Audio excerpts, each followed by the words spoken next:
Hello, and welcome to the inaugural episode of Queer Abbey, a weekly chat show that is performed, recorded, and produced by yours truly. My name is Wilson. I'm a 24-year-old, non-binary femme person. I do a lot of things. I am a musician, a porn actor, midnight toker, a little bit of a witch, and a bit of a bitch as well. So for all of those reasons, I thought, why not share it with the world, baby? I wanted to put my opinionated nature to work for you. Not just my friends, loved ones, and coworkers anymore. As such, I have opened up a hotline for y'all. It is at the phone number 503-567-2053. You can leave your voicemails and texts there or send an email to queerabbey@gmail.com, which is queerabbey@gmail.com. I want your questions, concerns, real-life issues about your boss, your mom, your relationship, whatever's troubling you. I'd be happy to give you my unqualified advice. You may be thinking to yourself, why should I listen to this whiny homosexual about anything? And that's a great question. I think that we are all an amalgamation of all of our experiences. So I've come here to offer my experience to you. It's not that I really know more than anybody else, but I think I have a willingness to explore provocative and meaningful subjects. So that's what we plan to do here at Queer Abbey. I also have a desire for control. So here we are. Well, this first week, I don't have any submissions for you, so let that be your encouragement to send in your funny stories. Tell me about your big pimples, your weird body, your stupid boyfriend, all of it. We will follow a similar format each week, depending on the content. If I have a guest, which is a high probability in the future, I'll introduce them right after the intro. After that, we'll get into the submissions for the week. This will be the meat and potatoes of the podcast. But after that, I wanted to include something else pretty special. As somebody involved in my local arts scene, I would love the capability to highlight other artists. So after the advice session, we'll get into a little artist spotlight. This week, it's going to be one of my mixes. It's kind of a little deep cut remix of a speech by Tiffany New York Pollard that is a part of my personal Bible. So I'll play that shortly. After the spotlight, we'll have a little conclusion. We'll say goodbye to any and all guests we invite onto the show, and then I'll send you off until next week. Sound good? Without further ado, this will be our first artist spotlight, me. This is I Would Just Let Gemma Know, featuring the unique vocal stylings of Tiffany New York Pollard. What would you want to say to Gemma? Pretty much, I will let Gemma know that she is a fat cunt. Pretty much, I will let Gemma know. Pretty much, I will let Gemma know.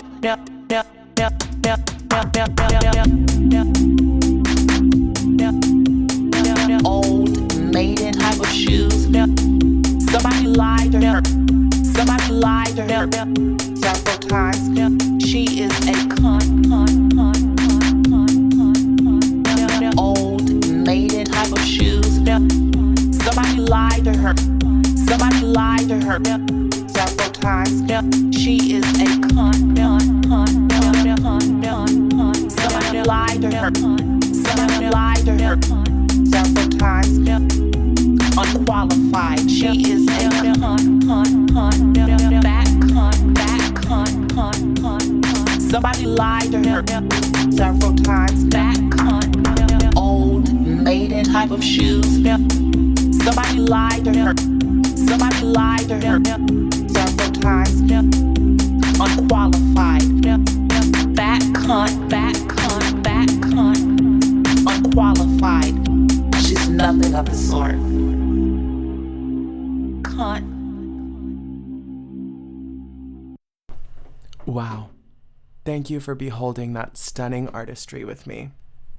And to give credit where credit is due, I was inspired for the format of this podcast by the Mom Network, a gaggle of lovely drag queens who have entertained me for the past few years. And I really appreciate how they do a queer artist spotlight every week on Race Chaser, a lovely podcast with Alaska Thunderfuck and Willem Belli. They're a part of this larger podcast network that I believe is largely run by queer people, and I thought, if other homosexuals can figure it out, so can I. One thing to note about me is that I'm currently in school for an education in music production. I'm about, a year into that program, but previous to that, I was studying jazz music. Little beep bop it a skibbity doo doo. So, it kind of informs my little experience. Like I said earlier, we're all an amalgamation of the experiences that we have. And so I've collected a bunch of musical knowledge in my time in school. And that's one of my big passions in life, is composing and performing music. It's been a rocky journey, to say the least. I, like I said, initially started studying jazz, but after my second year, I failed my what's called an upper division examination. And my panel of professors decided I was not proficient enough at jazz vocals to be worthy of teaching. They didn't want my little gay money. So I had to change my major. But that was an expansive experience for me. As much as it was to my chagrin and it made me feel bad about myself, I moved on and I continued learning. And I have internalized so much knowledge this year about music production and recording and acoustics. And that's been a whole other fun experience. Plus, the person who mentored me and then told me I wasn't good enough to study jazz music has 2 monthly listeners on Spotify, so whatever. This year, I guess I'm learning to come into things in my own time. You know, comparing yourself to other people can be useful. Sometimes it's a tool to prove your own capability, even. I mean, sometimes when I feel like I can't do something and I need to motivate myself, I'll think, okay, if blank can do it, insert, stupid person in your life, so can I, right? Like if somebody who has 4 brain cells to rub together has a job that you want, think about that. Like if they can do it, so can you. But otherwise, that's the only time that comparing yourself to other people is really useful. It can be a really, really destructive habit, and it's definitely not something that I am immune to at all. I compare myself to people every single day, and it hurts. It hurts me. And you know what else hurts?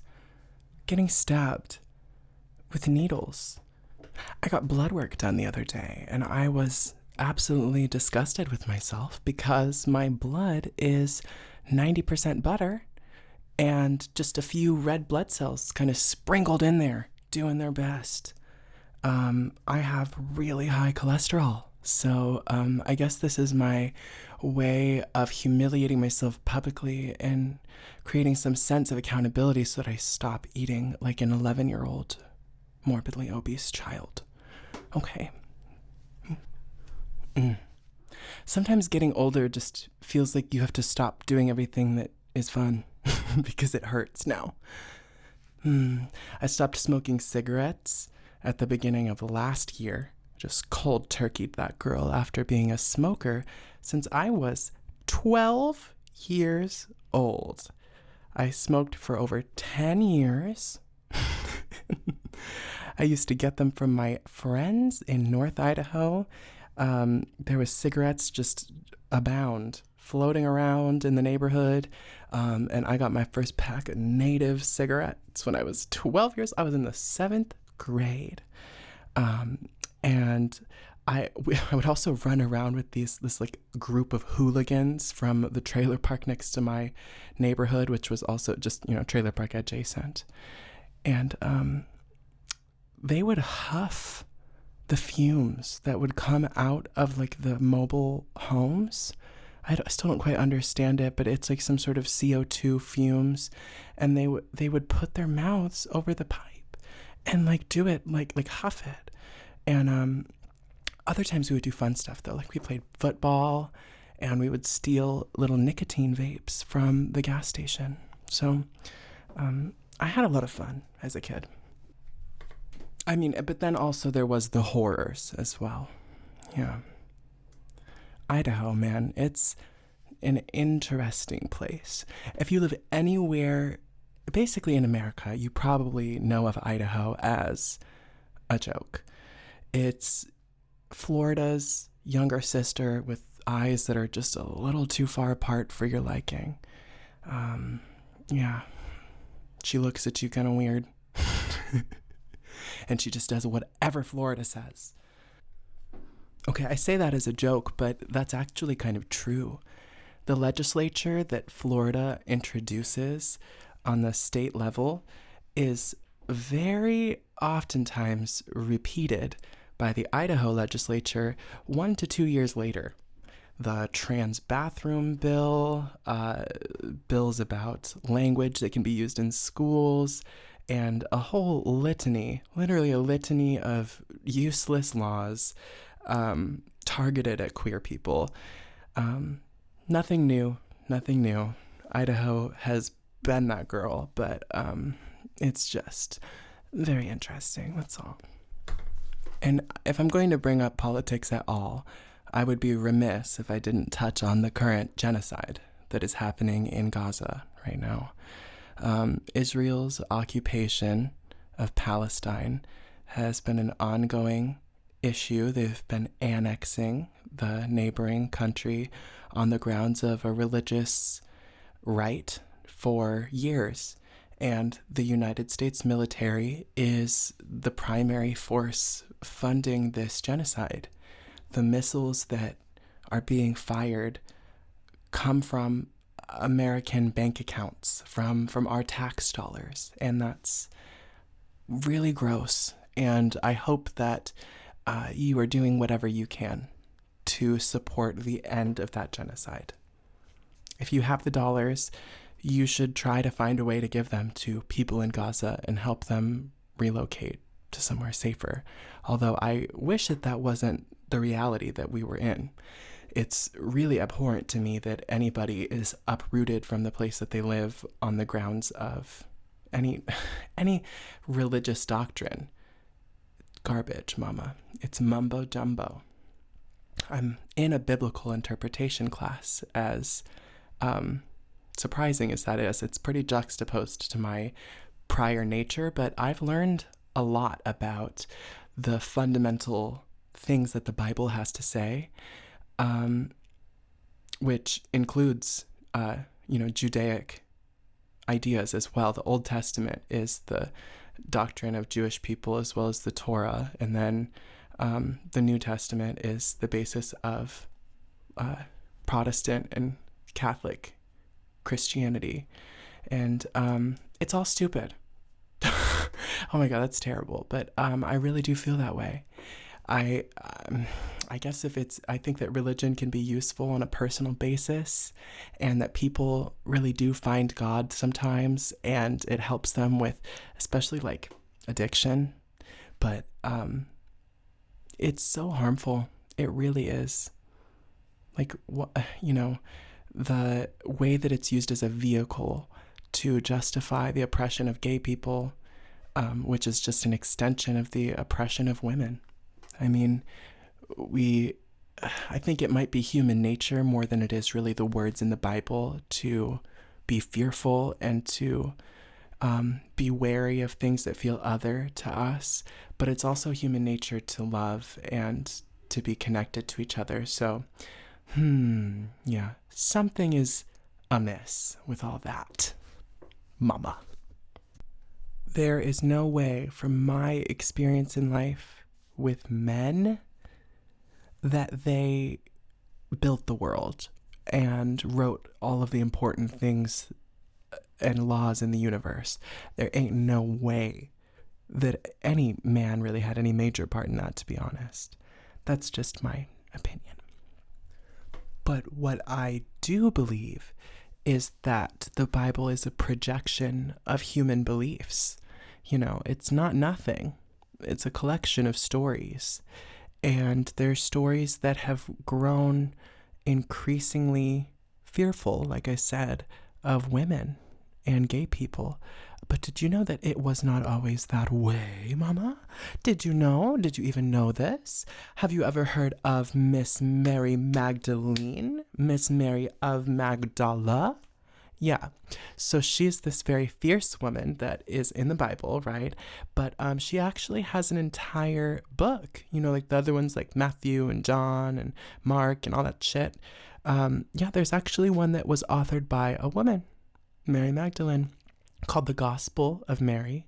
And I don't have a citation for you, but I recall that it was written before several of the other texts that are more commonly cited.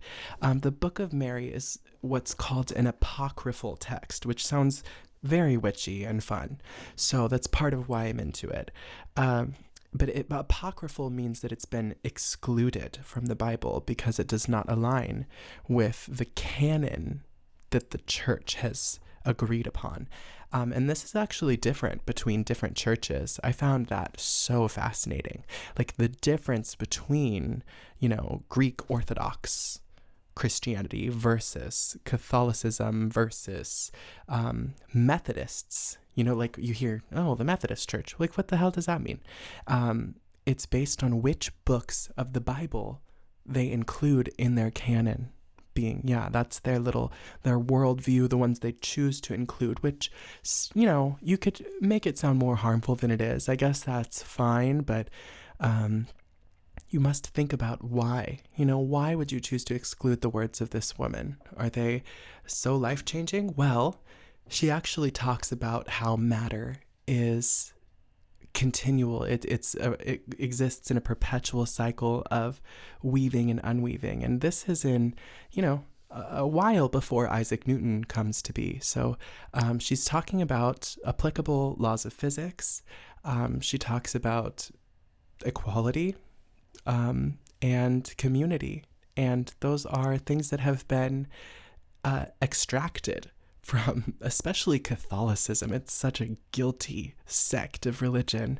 It's all about the individual self and your relationship with God. And it's just such a crumbling edifice. It's a building that needs to be torn down, you know? And I think that it's fine if we want to talk about the Bible, but we need to talk about it as the storybook that it is. Like, these people are out here talking about dragons and God and Jesus, you know, sucking on people's toes, but astrology is stupid. Okay, girl.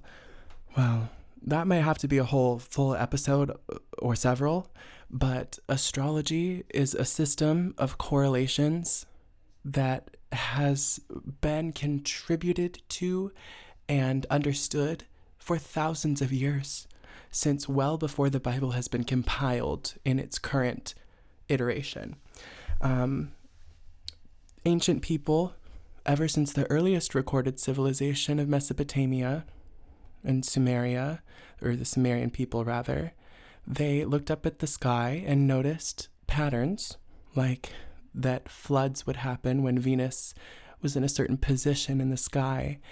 And that's just the simplest level of correlation that was made. Beyond that, over hundreds of years, people noticed the seasons and shifts and colors of the universe changing in alignment with the tapestry of the stars.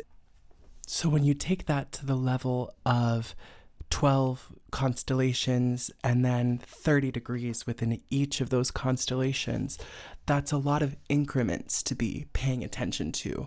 So, yeah, and that's just one type of astrology, baby. It's not a causation, but a correlation. People are able to perceive the pattern of correlations that we will probably never fully understand. It's not something that I think everybody really needs to participate in or care about. It's just fun for me. So I wish that everybody could take their little Bibles and have the same idea. Well, we talked about music, getting rejected, smoking cigarettes, the Bible, and astrology. We kind of got into it after our little music spotlight, but I hope that you enjoyed getting to know a little bit more about my life. Thank you for tuning in.